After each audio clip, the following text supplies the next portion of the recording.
সকাল থেকে সন্ধ্যা এবং সন্ধ্যা থেকে রাত পর্যন্ত বিভিন্ন ধরনের বিপদ আপদ, দুর্ঘটনা, যেমন রোড অ্যাক্সিডেন্ট, পানিতে পড়ে যাওয়া, অগ্নিদগ্ধ হওয়া, এই ধরনের সামনে ঘটিত বিপদ আপদ আমরা কখন ঘটবে জানি না। এই ধরনের দুর্ঘটনা থেকে বাঁচার কোনো আমল আছে কি? এই প্রশ্নটি করেছেন মূলত বার্মিংহাম থেকে আমাদের এক বোন মারিয়াম। যে অনেক সময় তো আমরা বিভিন্ন ধরনের বিপদ আপদে পড়ি, কখনো বদনজর, জাদুটোনা, জিনের আসর, রোড অ্যাক্সিডেন্ট, আগুনে পড়ে যাওয়া।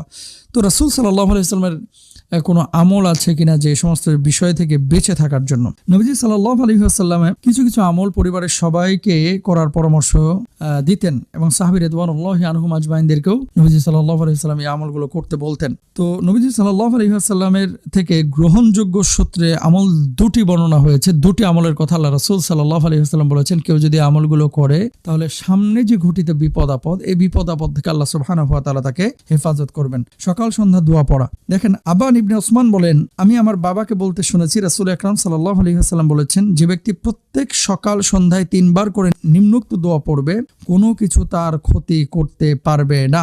দোয়াটি কি? 1 নম্বর, বিসমিল্লাহিল্লাযী লা ইয়াদুররু মা ইসমিহি শাইউন ফিল আরদি ওয়ালা ফিস সামা ওয়া হুয়াস সামিউল আলিম। আল্লাহর নামে শুরু করছি, যে নামের সাথে আসমান ও জমিনে কোনো কিছুই ক্ষতি করতে পারে না, তিনি সব শুনেন এবং জানেন। সুনানে তিরমিজি। কত সুন্দর অর্থ! আল্লাহর নামে শুরু করছি, যে নামের সাথে আসমান ও জমিনে কোনো কিছুই ক্ষতি করতে পারে না, তিনি সব শুনেন এবং জানেন। 2 নম্বর, সকাল সন্ধ্যা 3টি সূরা পড়ুন। আব্দুল্লাহ ইবনে খুবাইব রাদিয়াল্লাহু তাআলা আনহু বলছেন, রাসূল আকরাম সাল্লাল্লাহু আলাইহি ওয়াসাল্লাম আমাকে বলেছেন, সকালে ও সন্ধ্যায় সূরা ইখলাস, সূরা ফালাক, সূরা নাস 3 বার করে পড়ুন।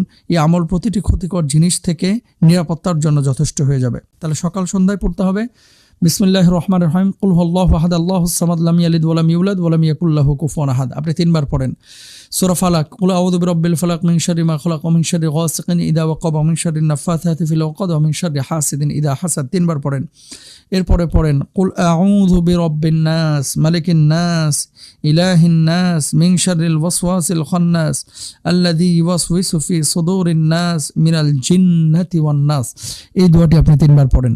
যদি এইভাবে 3 বার করে আপনি পড়েন, আশা করা যায় ইনশাআল্লাহ তাআলা বিপদ আপদ থেকে আল্লাহ সুবহানাহু ওয়া তাআলা আপনাকে হেফাজত করবেন। সকালেও পড়বেন, সন্ধ্যায়ও পড়বেন। আরেকটি কাজ অন্যান্য হাদিসেও রাসূল আকরাম সাল্লাল্লাহু আলাইহি ওয়াসাল্লাম বলেছেন, সেটি হচ্ছে আস-সাদাকাতু তারুদ